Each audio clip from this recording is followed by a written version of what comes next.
Oh, goody. All right, what's going on, everybody? Zombies here again, and today we're back with another Marvel Snap video. So today we got a patch, and in this patch we had the series drop in. It didn't really go how many players were expecting it to go, and that is because we got some changes to card acquisition. So yeah, this is interesting. You know, I think that they really missed the mark here on communicating how this is going to work, and with some of the wording they used has made players kind of fearful of the new changes to the system and how it doesn't seem to be kind of predictable. You're not going to be able to know how long it takes for a card to rotate down. And given that one of the biggest sources of anxiety in this game for a lot of players is, hey, how do I use my tokens efficiently? I think this is going to kind of throw a wrench in that and make it even worse while they're trying to supposedly make it better. So let's talk a little bit about this. We'll go over it here. Card acquisition updates.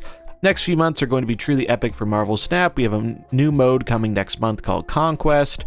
It's going to be coming to PC, yada yada, and improving cards. We've seen a lot of questions and feedback about how we introduce new cards. With our next patch on the horizon, we'd like to share some updates about our plans to improve how you acquire new cards. Our goal over the next few months is to find ways for more people to get the chance to play with new cards more often. On paper, that sounds great. Also, sorry if this is hard to read, that's why I'm reading it out. I tried doing this full screen and it's just hard to read this on Discord through video. So if you want to see it yourself, this is in the Marvel Snap official Discord game updates channel. Flexible series releases. We've heard many players express that releasing every new card in Series 5 is interfering with their ability to get excited about those releases. We don't want you to feel pressured to wait for series drops in order to enjoy that content. Well, yeah, because that's when we get it for free, right? At least in Series 3. And we'd like you to be able to play with more new cards each month. Our goal is to make all new card releases feel exciting and accessible and impactful in Marvel Snap. Well, so far, hasn't been doing too great with that. In our future seasons, we'll be experimenting with releasing cards directly to Series 4, starting with 2 card releases to Series 4 in June. We believe releasing some cards at a lower token cost will increase accessibility and excitement for new card releases each week. We'll be listening to your feedback to find the right balance between Series 5 versus Series 4 card releases. Okay, this is like the one thing here that's actually like a good thing. People have been complaining, justifiably so, since Series 5 release that Series 5 sucks and it's really expensive and some cards really shouldn't be priced that high. And now we're going to see, hey, 2 of the cards for June are going to be Series 4 releases. I'm curious to see which ones they pick, but this on its own is a pretty big victory as it is significantly cutting down the price in terms of getting some of these new cards. 3K, a lot more reasonable than 6K. So that is the one thing out of this that I think is a pretty uncontested win, and nice to see that they're finally not making every card drop in Series 5. Flexible series drops. This is where things start to take a turn. In addition to modifying the release series for some cards, we'll also be taking a look at the series drop cadence for cards. Currently, all cards are on the same schedule, starting in Series 5, dropping to Series 4, and then eventually 3. However, the reality is that not all cards are created equally appealing to players. You don't say. In fact, they've known this. They have said this from the beginning that, oh, you don't need to buy every card because it's not appealing to every player. Going forward, we're going to exercise more flexibility in what cards drop series and when. Sometimes this means preserving a series or a card, as is the case with Thanos and Galactus. Other times, this means we may drop a card from Series 5 to Series 3 because we simply want more people to experiment with it. We may even skip a monthly series drop entirely when the meta looks fun and healthy. These decisions will be made on a card-by-card basis and based on data and player feedback instead of applying a blanket rule to all cards. This sucks. This is really bad. This is a really, really bad change. I think that, I mean, obviously going from 5 to 3 on its own, that should be a good thing. But the fact that they are going to randomly decide, hey, this card stays and this card goes, feels like they're trying to recoup their losses a bit. They're saying, hey, we're not going to be charging everyone the 6,000 tokens for a new card on release, But to make up for that, some cards are going to be sticking around in Series 4 a bit longer, and it's going to be entirely arbitrary which ones we choose. I also really hate this comment right here. We may even skip a monthly series drop entirely when the meta looks fun and healthy. Those are setting off some alarm bells for me, because you can't judge whether or not a meta is, healthy by the fact that a bunch of players don't have access to a card. It's just going to create like this tiered system where, depending on what cards you have access to, you might be playing completely different environments. I mean, we already see that a little bit, but I think this is going to kind of push that further. And when people don't know when cards are dropping, it's going to cause more choice paralysis with tokens, because before you could say, well, if I'm buying this card at 6K, I know what I'm getting on release. I know exactly how much time I'm getting to play with the card before it drops down. Now we don't know. And that's going to, I think, make choices even harder for players. So this is really not a good thing at all. I think this is terrible. And the fact that we're basically at their mercy of them deciding, hey, Darkhawk looking pretty powerful. Guess we'll keep it in Series 4 for a while.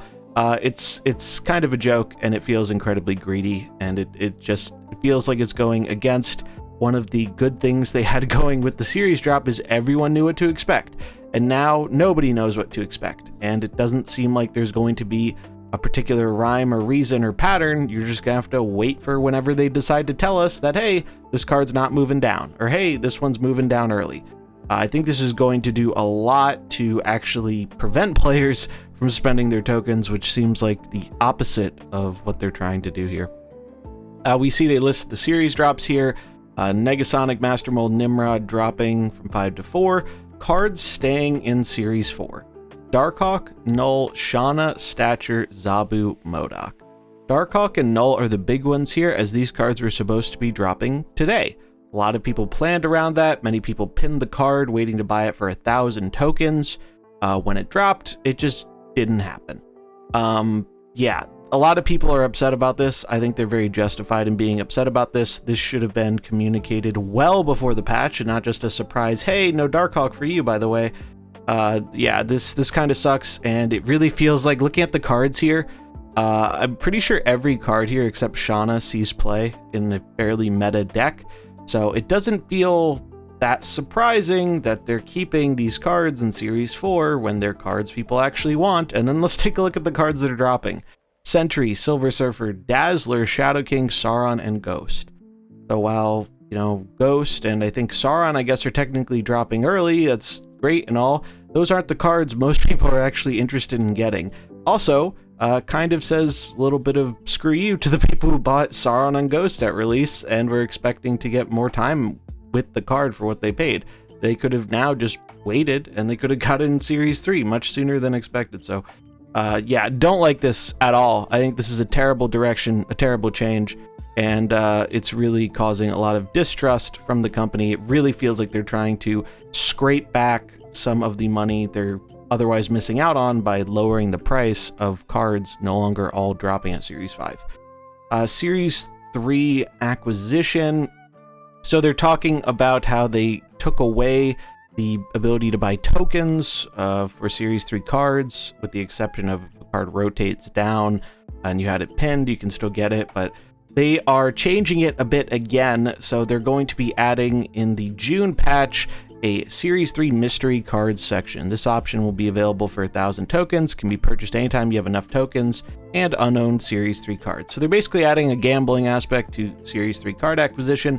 I think this is not great. I think it's better than having no option to put tokens into Series 3 cards, but I really dislike how much they seem set on forcing you to gamble your way to a decent Series 3 deck. Series 3 is often cited as a pain point when many players leave the game due to acquisition, and while this might help slightly, I think just encouraging all this RNG, especially when you're early in Series 3 and you don't have as good odds to get the cards you want, I think it's a really feels bad experience, and though it's good you can use your tokens again for them, I really dislike this method of them doing it. And then more ways to earn tokens. Over the last couple months, we've been making adjustments to increase the rate players are able to acquire tokens. I think there are more improvements to be made here. You don't say. In the next few patches, we'll be introducing a couple more features that will reward more tokens to players. Our goal is that with these new features increasing the flow of tokens, players will be able to purchase more new cards more frequently. The first of these new features will be weekend missions. So what are weekend missions? Weekend missions offer more goals and rewards for players beyond their current daily and weeklies. With the initial release of this feature, each weekend will have 3 weekend missions. Win games to earn credits, win games with season pass card to earn gold, win games with newly released card to earn tokens. Each of these rewards will vary depending on the difficulty of the mission. These will be there will be weekly missions available for each new card release. Weekly missions for a newly released card are a great way to earn back tokens with your new cards, essentially reducing the overall token cost. Win games to earn credits, that's nice. I think weekend missions are a really good thing in that regard. Win games with season pass card to earn gold. Definitely seems like they're doubling down here on trying to incentivize people to buy the pass. I don't think there's anything particularly wrong with that. We're basically getting extra stuff if you're a season pass player, and you're not getting anything less than you were getting before if you weren't. So overall, winning games, season pass card to earn gold, I think it's a net positive. It's an improvement for people who buy the pass. It doesn't really make a difference if you're not buying the pass.